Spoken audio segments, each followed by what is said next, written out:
Посвещавам това на децата си. Нека ви бъде според вярата ви, казва Христос. Вашата истина от всички ваши събрани фундаментални вярвания.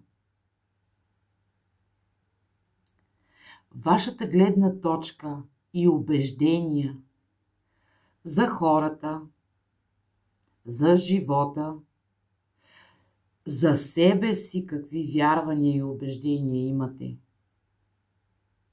за Бог.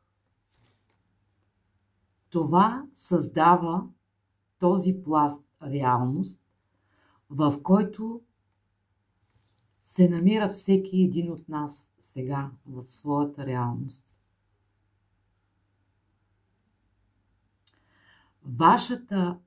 Вашите вярвания създават алгоритма за всичко, което се случва.